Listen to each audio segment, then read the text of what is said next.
झांसी मऊरानीपुर पहुंचे पूर्व सीएम दिग्विजय सिंह ने भाजपा पर साधा निशाना, बोले भाजपा का काम फूट डालो, राजनीति करो। दिग्विजय सिंह ने प्रदीप जैन के लिए मांगे वोट। बाबा के बुलडोजर ने रोड शो के लिए गरीबों की दुकान तोड़वा दी, इसे रोड शो न करे तो अच्छा रहेगा।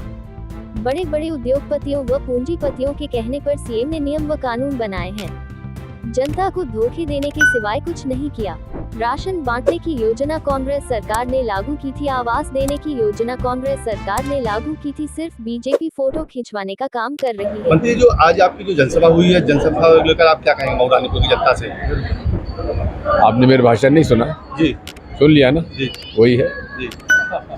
भारतीय जनता पार्टी, आज जो योगी जी आए हैं, योगी जी ने यहाँ पर जो आज भाषण दिए हैं, इसमें कहा है कि कांग्रेस गठबंधन पहले भी हुआ है लेकिन इस बार फेल होगी फिर से। पहली बात तो ये है कि दोनों मुख्यमंत्रियों का यहाँ पे रोड शो हुआ, जी उसमें झांसी के कई तो दुकानदारों के घर उन्होंने तोड़वा दिए। जी। बुलडोजर मुख्यमंत्री जो है, ये यदि रोड शो ना करें तो बेहतर होगा। जी। उनने जो कहा है, अभी इस समय जो योगी जी कह रहे थे अभी जनसभा में, जो यहाँ पर बताया है कि कांग्रेस ने जिस तरह से धोखा दिया है, इस तरह से भाजपा को बदनाम किया जा रहा है। किसको धोखा दिया कांग्रेस ने? जी, भारतीय जनता पार्टी को जो बदनाम करने की कोशिश कर रहे हैं। भारतीय जनता पार्टी के प्रधानमंत्री जितना झूठ बोलते हैं, ये तो आप मैं आदित्यनाथ जी से पूछ लीजिए कि प्रधानमंत्री कितना झूठ बोलते हैं।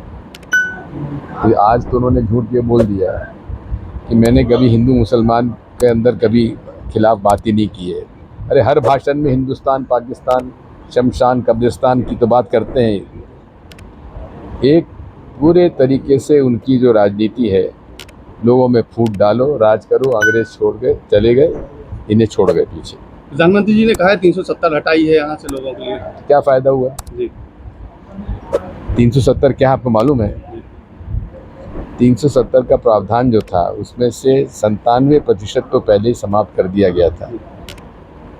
और उससे तो अब जरा पता लगा लीजिए जम्मू के लोग कितने परेशान हैं, क्योंकि वहाँ पर पहले बाहर का कोई ठेकेदार नहीं आता था।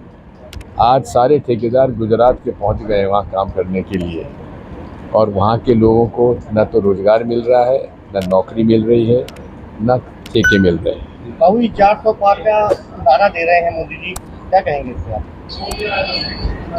नारा भर है तो गनीमत, उन्होंने 543 पार नहीं कहा।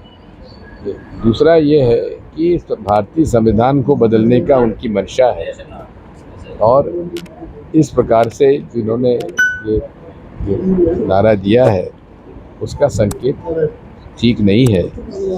ये पूरी तरीके से इस देश में सत्ता के बल पर लोकतंत्र चलाना चाहते हैं।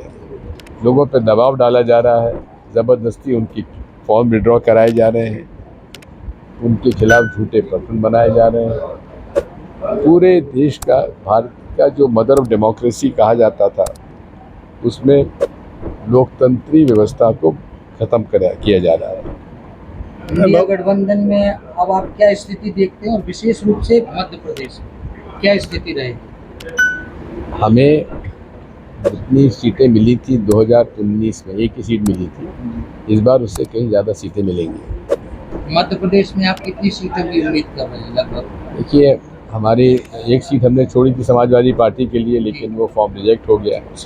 एक हमारे कांग्रेस कैंडिडेट को दबाव डाल के उसके ऊपर 307 का केस डालकर उसको गिरफ्तारी की धमकी देकर उससे विड्रॉ करा लिया।